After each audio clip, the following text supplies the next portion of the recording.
안녕하세요. 루멘입니다. 코레일 자소서 48시간밖에 없기 때문에요.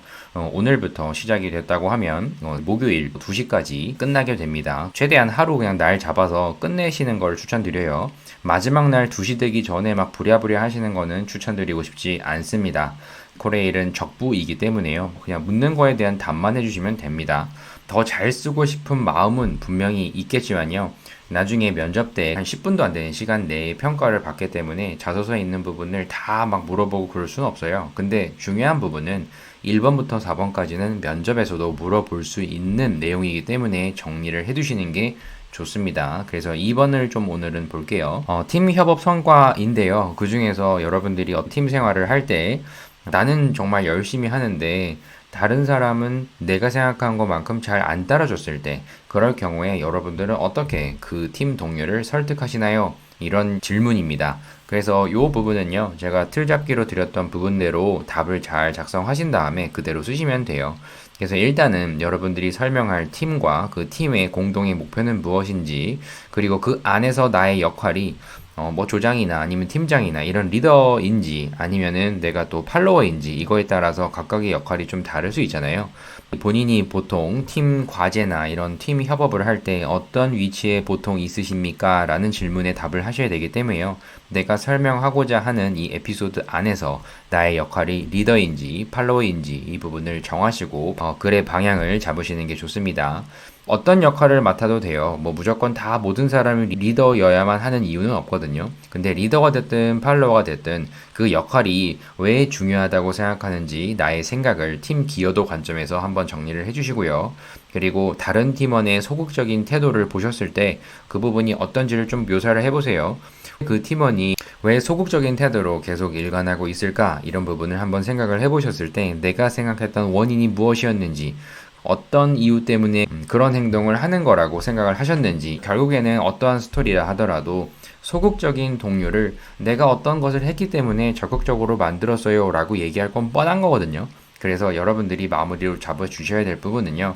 협업을 할 때 어떤 다른 사람이 이렇게 소극적으로 행동을 했을 때 이런 상황 속에서 팀 협업을 할 때 가장 중요하다고 생각하는 나의 가치관은 무엇인지 꼭 이 부분을 적어주셨으면 좋겠습니다. 그래서 여기 코멘트로 제가 드렸던 부분에서도요. 업무 초반에 가장 중요한 것은 팀원의 가치관을 일치시키는 거예요. 다 같이 돌진하자라고 하면은 모두가 다 뭉쳐서 최대한 그 목표를 달성하기 위해서 가셔야만 하는데요. 누군가는 어떤 약점이 있을 거고, 뭐 예를 들면 나는 외국어를 못하는데 내 팀원은 외국어를 또 잘하고 나는 추진력이 좀 약한 편인데 누군가는 꼼꼼하고 이런 부분 때문에 항상 강점과 약점을 모든 팀원들이 명확하게 파악을 해두셔야만 그래야 팀 시너지라는 게 발생을 합니다. 그래서 업무 초반 때 어떻게 우리가 해야 될지 구체적인 논의가 반드시 있어야 되고요. 그리고 무조건 열심히 하자 이런 방향으로는 절대 안 돼요. 그래서 어떻게 이걸 구체적으로 열심이라는 단어가 각각의 주관적인 생각에 따라서 그 기준점이 다 다르기 때문에 명확하게 처음부터 잘 업무 분배가 되어 있어야만 누군가에게는 적극적으로 보일 수 있는 일이 누군가에는 또 소극적으로 보이고 이럴 수가 있거든요. 그렇다 보니까 이 세 가지를 제가 제시를 해드린 거예요. 팀원끼리 팀 목표에 대한 명확한 그런 이해가 반드시 필요할 거고요. 왜 우리가 목표를 달성해야만 하는지 이런 부분으로 동기부여가 명확히 초반에 되어 있으셔야만 하고요.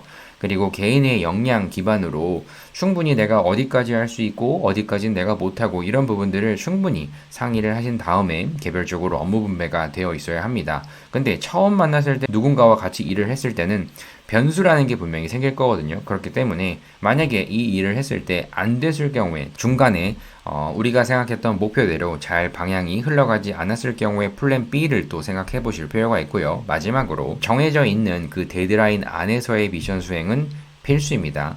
그래서 각각의 업무 분배를 받았다 하더라도 정해져 있는 그 데드라인, 그 안에서 정확하게 미션을 수행해 주셔야만 팀이 같이 굴러가는데 문제가 일어나지 않습니다. 그래서 명확한 기준점이 없다면요. 주관적인 관점에 의해서 소극적인 팀원이 나올 수밖에 없고요. 그리고 충분히 상의를 했다 하더라도 분명히 이렇게 변수라는 게 생각하기 때문에 팀워크를 위한 모두는 리더의 마음가짐을 좀 가져야 된다라고 제가 이렇게 적어놨죠.